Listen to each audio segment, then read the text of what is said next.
Hi chickens, today I'm going to talk a little bit about bibliomancy for you. Bibliomancy is basically a divinatory art which involves closing your eyes and running your finger down a certain page that you've randomly selected from a book of your choice, and then opening your eyes and looking at the sentence or passage that your finger has landed on, and then basically lending your interpretation to that sentence or passage in terms of what you've actually requested or what your focus area is. So it's very much like a lot of divinatory methods. You see something or read something or look at a certain combination of things, and then you actually glean the synchronicity, you glean the message, you glean the innate wisdom. Synchronicity is really just random, meaningful randomness. That's what it is. It's meaningful randomness. And bibliomancy is nothing if not sincerely faithful to that premise. I really enjoy bibliomancy. It's one of my favourite methods of divination. I use it for a few different things. I use it in my ritual space. I use it to commune with divinity and to glean messages from my patron and matron. I also use bibliomancy for inspiration. I use it for problem solving and kind of dealing with any emotional issues or challenges or obstacles I'm facing, that kind of thing. So it can be used for personal development just as much as it can be used for anything to do with ritual or magic. But it certainly can be used to commune with divinity, and I know many people use other methods such as runes or tarot to commune with divinity, with their ancestors, with spirits of any kind, so that's another reason that it may be used as well. If you wanted to start using bibliomancy as a divination method, I would suggest, one, it's a fantastic divination method because you can select from an absolute plethora of books. The choices really are limitless.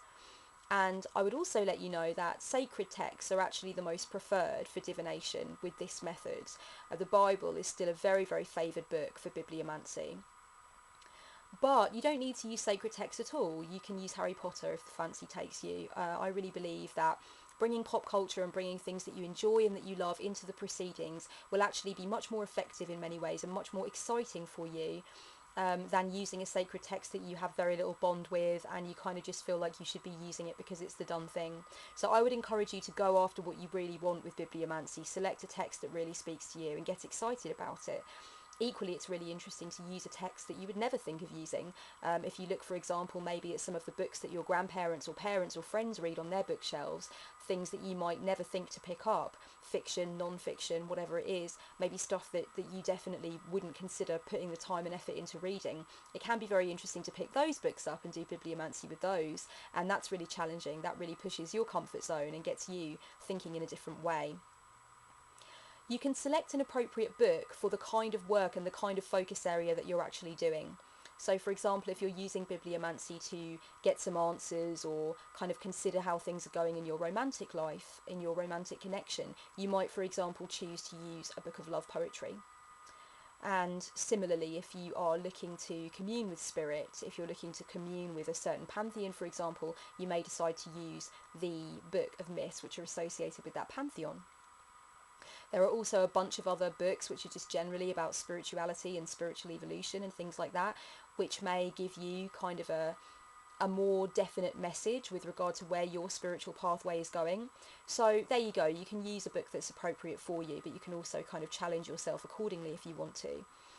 And what I would also suggest is that you practice for a while before you actually go into bibliomancy for yourself or anybody else. Doing practice runs with bibliomancy is very useful. You can really just do it with kind of no real commitment attached to it, no real seriousness or solemnity attached to it. Just close your eyes, go down the page. You don't need to be in the ritual mindset, and just open your eyes and then have a go at interpreting what you read there. Actually go deeper, explore the sentence or passage, dissect it, break it apart, maybe highlight the key words and see what they mean to you individually as well as combined. So really I think practice is the key with bibliomancy. And the exciting thing about bibliomancy too is that, like tarot and like runes, like many modern systems of divination you would use, there can be certain times where it clicks into place absolutely and completely, and you think that's exactly what I needed to know. How strange, how synchronistic, how powerful. And then other times it will really be challenging. You'll come across a sentence or passage which doesn't really immediately mean anything to you or might leave you feeling frustrated, but the key is to keep going with it, and the key is to crack it open like an egg. So I would suggest that practice is what makes perfect with bibliomancy and what will get you more excited about the sheer realm of possibilities that could come up. that's something that practice will get you really understanding. Depending on why you want to do bibliomancy, you might consider the mindset that you need to be in.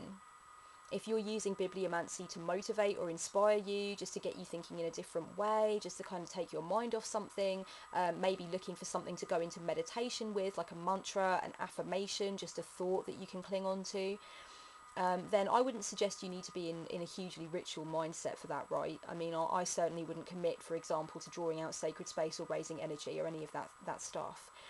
But if I was using bibliomancy to contact my matron deity, and I was interested in receiving a specific message from her, and I was considering requesting a message from her, then yes, I would get into the ritual mindset and into sacred space, and I would say the appropriate words that I need to say to summon her energy, and so on and so forth. So it really depends what you're using it for, and that will determine what kind of mindset you need to be in. But one thing I will say is that if you are using bibliomancy to explore anything to do with your own life, anything to do with anything that's going on in the outer world, which is stressing you out, which is confusing for you, I would suggest the same thing that I suggest when people start exploring tarot for self-development or self-help, and that would be that you need to make sure you're in the right emotional mindset to receive the messages clearly, and with lucidity. Because I really think that sometimes when we go into divination, we start using a method of divination when we're in some kind of blind rage, when we've just been freshly heartbroken, when we're feeling incredibly paranoid and insecure and probably not very grounded or centered at the time of doing the reading.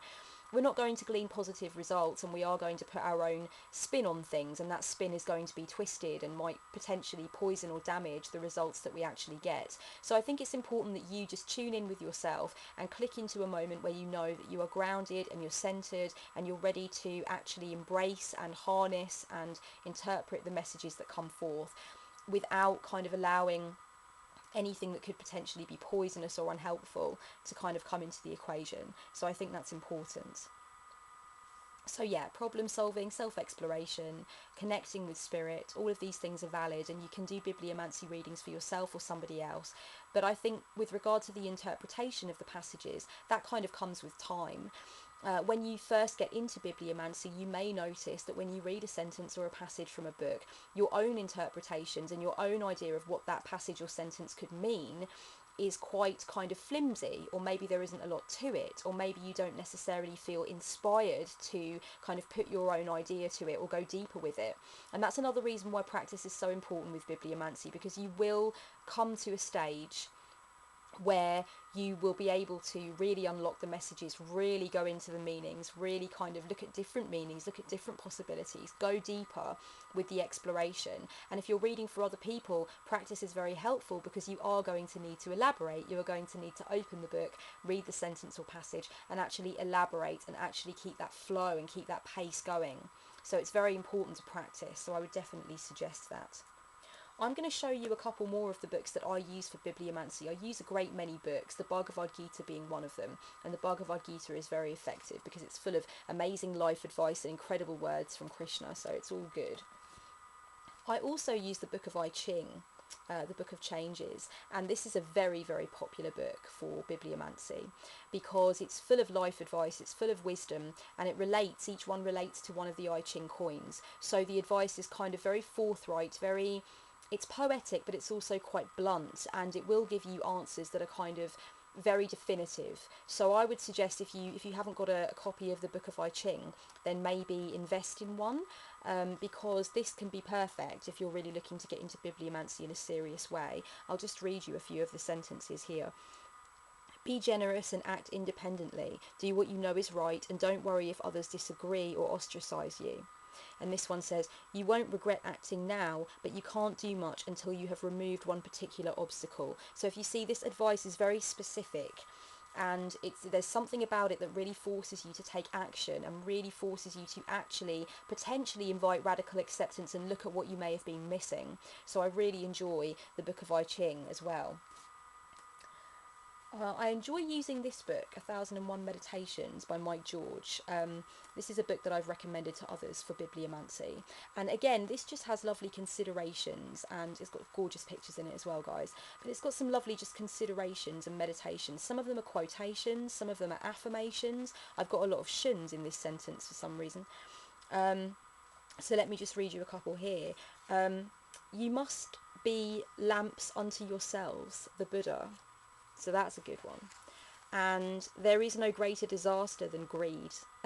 So they're all kind of like little sayings or little quotations, and in the context of actually searching for answers in the pages of a book, books like that can be very useful because they won't go into long intricate passages which perhaps involve certain concepts which are very dense and quite difficult to tap into at first sight, like sometimes the Bhagavad Gita does do that. There are quite a few words in there from the Sanskrit that are difficult to understand until you get the hang of them, and some passages will go on and on about those key words, and then you'll have to look up those words and see what they mean. Whereas with 1001 Meditations, it's sweet, simple, and to the point. Same with the book of I Ching, and there are many, many books that you can get like this, and I'm sure that a great many of you own one or two of them already.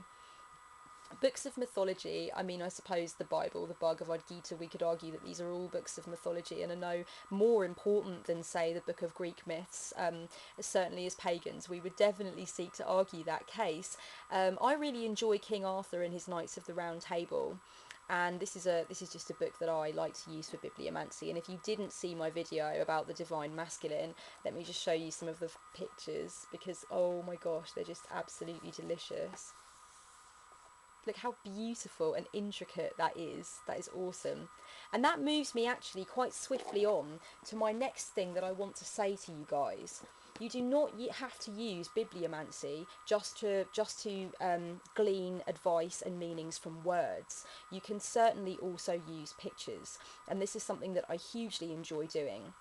This is one of the key books that I use for bibliomancy with images, and it's basically a photo book, a 21st century photo book, and every page has something different. And I find that this can actually be incredibly illuminating. There's something so exciting about actually getting rid of words from the bibliomancy experience and just going with images and thinking about what those images mean to you and interpreting them. And I suppose as a tarot reader, it might be kind of obvious to some of you why I do that, because really a picture can tell 1,000 words. And finally, I really enjoy using poetry. This is a book of poetry by D.H. Lawrence. If you're a pantheist and you're looking for meaningful poetry about, you know, the nature of nature, I'd recommend looking up some D.H. Lawrence online, guys, if you haven't already. Some people don't favour him, but I definitely do. And yeah, there are a great many volumes of poetry that I love to use, and as I said, it's great because I can use the most appropriate one for the key question or focus area that I'm really looking at, so that's a great thing. That's all I wanted to say for now, guys. I actually do provide bibliomancy readings on my Four Queens Etsy shop. I will link to the general bibliomancy reading below if you feel like you would like to actually get a reading using this form of divination. And in terms of you going on and using it for yourselves and really putting it into your practice, I hope this has been a useful introductory video. Much love, blessed be.